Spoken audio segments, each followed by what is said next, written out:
Hello and welcome back to my channel guys. I am Frida and I am here to teach you psychology. Let's get started.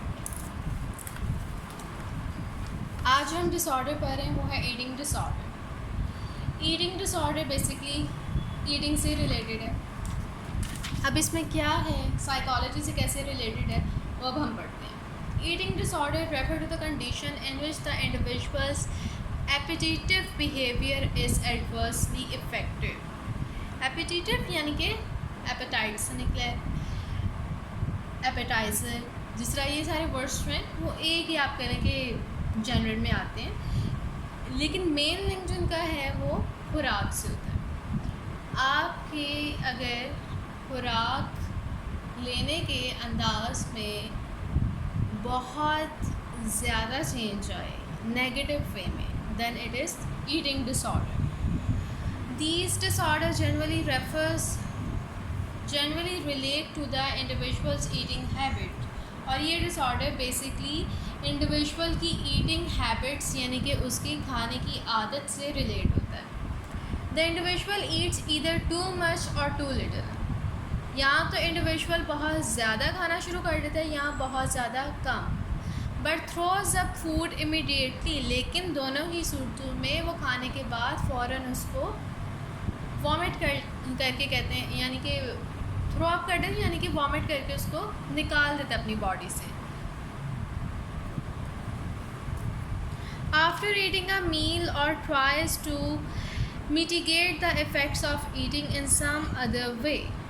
या तो वो उसको throw up कर देता है यानी कि वॉमिट करके निकाल देता है, या फिर वो कोई दूसरा वे इस्तेमाल करके उस फूड से एक किस्म का छुटकारा हासिल करने की कोशिश करता है। इन दिस डिसऑर्डर, इस डिसऑर्डर में not only is the patients body structure affected, ना ही सिर्फ उसका बॉडी स्ट्रक्चर इफेक्ट होता है बल्कि हिज परसेप्शन, उसकी perception of his body weight is also disordered. यानी कि वो अपनी बॉडी वेट के बारे में क्या सोचता है, उसको अपने बॉडी का वज़न कैसा लगता है वो भी काफ़ी डिस्टॉर्ट हो जाता है, यानी कि नेगेटिव वे में चला जाता है। There are two basic type of eating disorder. दो टाइप्स हैं ईटिंग डिसऑर्डर की, एनोरेक्सिया नर्वोसा और bulimia nervosa.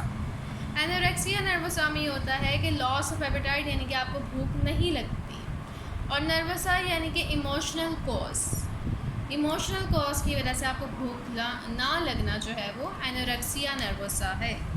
In other words, the person suffering from this disorder apparently lose appetite because of emotional disorder.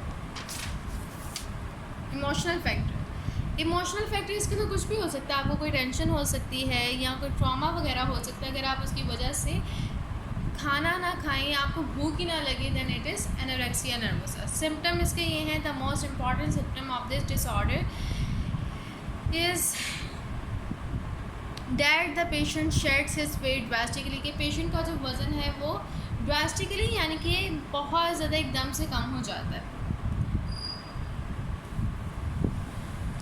The patient weight falls even below the lower normal limit, यानी कि जो एक normal weight होता है उससे भी वो नीचे आ जाता है। The individual always fears that he will gain weight, और इंडिविजुअल जो है वो इसी फियर में रहता है कि उसका वज़न जो है वो बढ़ जाएगा और वो मोटा हो जाएगा। Despite losing much of his weight, अपना बहुत सा वेट लूज़ करने के बावजूद। The patient fails to get rid of his fear and apprehension, और इंडिविजुअल ने बेशक बहुत ज़्यादा वेट लूज़ कर लिए लेकिन फिर भी वो क्या है, इस एप्रीहेंशन से, इस कहने के दिमागी सूरत से वो नहीं निकल पाता। उसको ये लगता है कि अगर वो खाएगा तो वो मोटा हो जाएगा।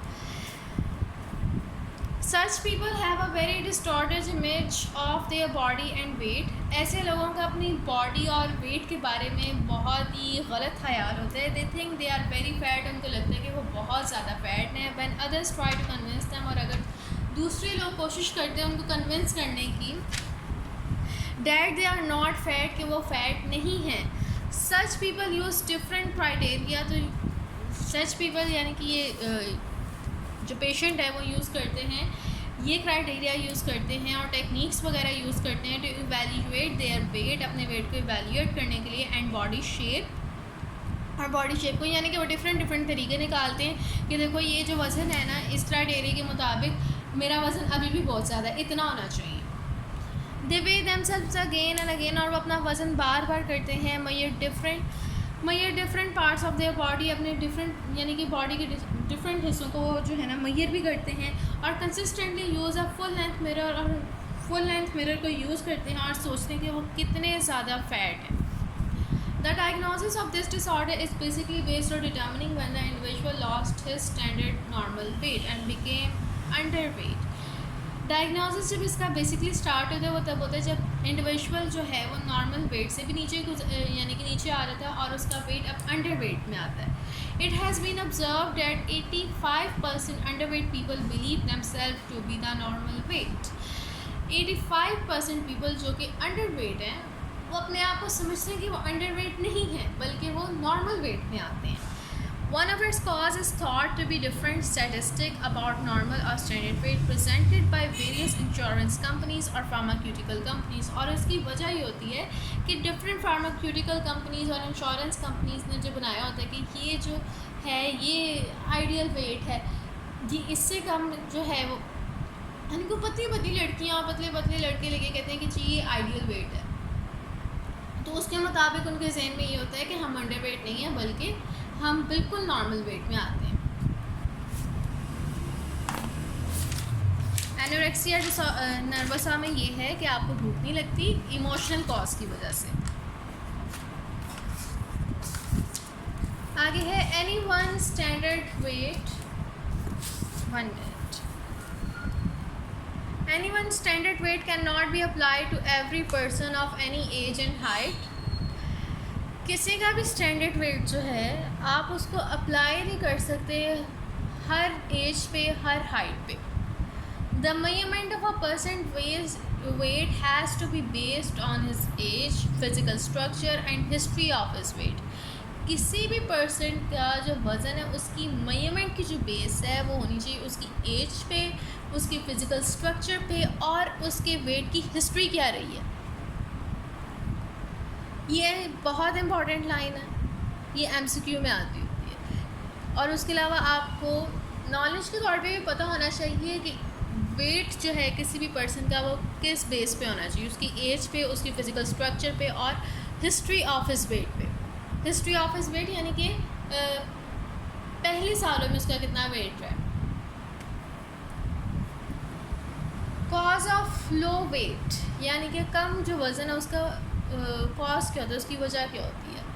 The loss of weight begins with reduce diet. Loss of weight जो है वो शुरू होता है रेड्यूस डाइट यानी कि जब आप अपनी डाइट को कम कर देते हैं। Initially the individual exclude high calorie food from his diet and gradually diminishes his diet a lot. Individual क्या करते हैं अपनी डाइट में से कैलोरीज वगैरह को बहुत ज़्यादा निकाल देता है और अपनी डाइट को बहुत ही ज़्यादा कम कर देता है। Such people include very few things in their diet. और ऐसे लोग अपनी डाइट में बहुत ही चंद चीज़ें रखते हैं। आप अपार्ट फ्रॉम रेड्यूस डाइट के अलावा दे एम्प्लॉय एडिशनल मेथड्स, वो एडिशनल मेथड्स भी ऐड कर देते हैं लाइक टेकिंग एमेटिक्स यानी कि मेडिसिन वगैरह लेना, ड्यूरेटिक्स ऑफ लैक्सेटिव, ये सारी मेडिसिन वगैरह के बारे में बता रहे हैं।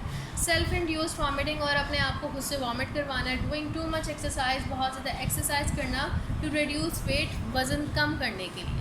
पहले तो वो खाना ही नहीं खा रहे सही तरह, फिर उसके बाद वो एक्सरसाइज बहुत ज़्यादा कर रहे हैं और उसके बाद वो दवाइयाँ वगैरह भी यूज़ कर रहे हैं और फिर उसके अलावा वो सेल्फ इंड्यूस्ड वॉमिट भी कर रहे हैं। Other symptoms, when such patients have shed their weight drastically they begin to show symptom of depression। अब अदर सिम्टम्स क्या होते हैं, जब उनका वेट बहुत ज़्यादा कम हो जाता है तो फिर क्या करते हैं, वो डिप्रेशन में जाने लग जाते हैं। दे बिकम डिजेक्टेड, वो बहुत ज़्यादा डिजेक्टेड फील करते हैं, इनके अंदर से वो खुश नहीं फील कर रहे होते। Such people withdraw from social interaction, और वो जो एक सोशल सर्कल में जाना, बाहर जाना, लोगों से घुलना मिलना, वो उससे ना दूर होने लग जाते हैं, लोगों से सोशली इंटरेक्ट नहीं करते वो। दे show increase agitation and loss of sexual desire, और इंक्रीज एगिटेशन यानी कि इसमें भी यही आ रहा है कि वो इंटीमेसी वगैरह में भी नहीं जाते, वो सेक्शुअल डिज़ायर उनमें कोई नहीं होता, बस उनको ये होता है कि हमें अलग थलग छोड़ दिया जाए और वो अलग थलग रहने ही लोगों से पसंद करने लगते हैं। Such patient also develop obsessive compulsive disorder. ऐसे लोगों में ऑब्सेसिव कंपल्सिव डिसऑर्डर भी आ जाता है, यानी कि वो अपने वेट लॉस करने से ऑब्सेस्ड हो जाते हैं। A number of people are obsessed with eating, और दूसरा बहुत से लोग जो हैं वो ऑब्सेस्ड हैं खाने से। Some people keep collecting recipes और get into the habit of collecting food related items. कुछ लोग क्या करते हैं, रेसिपीज़ वगैरह बहुत ज़्यादा कलेक्ट करते हैं, या फिर फूड रिलेटेड आइटम जो होते हैं वो बहुत ज़्यादा कलेक्ट करते हैं। दे इंक्रीजिंगली फील हेल्पलेस, बेआरो मददगार वो फील करते हैं। उनकी सोच जो है वो बहुत ही ज़्यादा स्टिफल्ड हो जाती है, यानी कि बहुत ही ज़्यादा लो लेवल की हो जाती है। दे सोशल बिहेवियर लैक्स स्पॉन्टेनिटी, यानी कि उनके सोशल बिहेवियर जो है भाई बहुत ही रोबोटिक वे में होता है कि बस हमने इस तरह करना और फिर अपनी जान छुड़वानी है, उसमें स्पॉन्टेनियस चीज़ नहीं होती। Such people have lost initiative, और उनके अंदर जो इनिशिएटिव होता है वो बिल्कुल ख़त्म हो चुका होता है। वो बस ना अब रह गए होते हैं अपने वज़न कम करने पे, और उनका अपना वज़न जो है वैसे लगता है कि कम नहीं हो रहा, हालांकि वो बहुत ज़्यादा कम हो जाता है। और उनको अपना आप जो है वो फुल मिरर में प्यारा नहीं लगता, और उनको लगता है हमें मज़ीद वज़न कम करने की ज़रूरत है, जबकि उनको गेन करने की ज़रूरत होती है। These people self image is based on merely their body shape and weight, और उनकी जो सेल्फ इमेज है वो समझते हैं कि बॉडी शेप और वेट से ही होगी, बाकी अपना तो कोई किरदार ही नहीं है ना, हुस्न जुलूक तो कोई चीज़ ही नहीं है। The loss of weight is considered a success by these people which indicate inordinate self discipline, और वेट लूज़ करना उसको वो बहुत ज़्यादा सक्सेस समझते हैं। If this disorder occurs during adolescence, such people may come of age late, और अगर ये एडोलेसेंस में हो तो ऐसे लोग जो हैं मे कम ऑफ एज लेट, यानी कि ऐसे लोग जो हैं अपने कहने के एडोलेसेंस से बिल्कुल पीछे हो जाते हैं। These people never complain of being underweight, और ऐसे लोग जो हैं अंडरवेट हैं लेकिन उन्होंने कभी इस बारे में कंप्लेन नहीं करनी, कभी सोचना नहीं है कि हमें इस बारे में कुछ करना चाहिए। दे लैक इंसाइट, उनमें इंसाइट बहुत कम होती है। Such people are excessively dependent on denial of reality, और ऐसे लोग जो होते हैं बहुत ज़्यादा रियलिटी को डिनाई करते हैं। अगर आप उनके सामने रियलिटी को लेकर आएंगे कि तुम्हारा वज़न बहुत ज़्यादा कम है, तुम डिप्रेशन में जा रहे हो, तो वो आपके खिलाफ हो जाएंगे, वो कहेंगे कि नहीं तुम गलत कह रहे हो। Increase in weight indicates their failure in self control which is unacceptable to them, और जब उनका वज़न बढ़ जाता है तो उनको ऐसा लगता है कि उनका अपनी ज़ात पे कोई कंट्रोल ही नहीं है, और उनको ऐसा लगता है कि वो एक समझने की जंग हार रही है, और उनको बहुत ज़्यादा इस बात का अफसोस हो रहा है, और ये उनके लिए अनएक्सेप्टेबल है, वो इसको एक्सेप्ट नहीं कर सकते।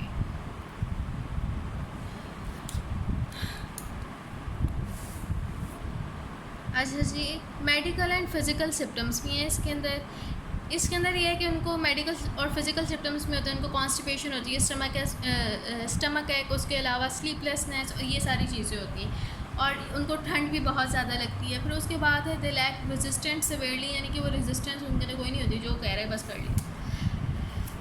Their body temperature is very low, उनका बॉडी टेम्परेचर बहुत ज़्यादा कम रहने लग जाता है, उनकी स्किन जो है वो ड्राई होती है, और बोन्स बहुत ज़्यादा वीक होती हैं। और ऐसे पेशेंट जो हैं उनकी फ़िज़िकल हेल्थ बहुत ज़्यादा एडवर्सली इफ़ेक्ट होती है, उनकी हेल्थ कह लेंगे लो, बिल्कुल नॉर्मल से भी नीचे लेवल पे आ जाए वहाँ पे उनकी आ जाती है। The number of women affected by this disorder then greater, यानी कि वेमेन का जो नंबर है इस डिसऑर्डर में भी ज़्यादा है मैन की निस्बत एज यूजुअल।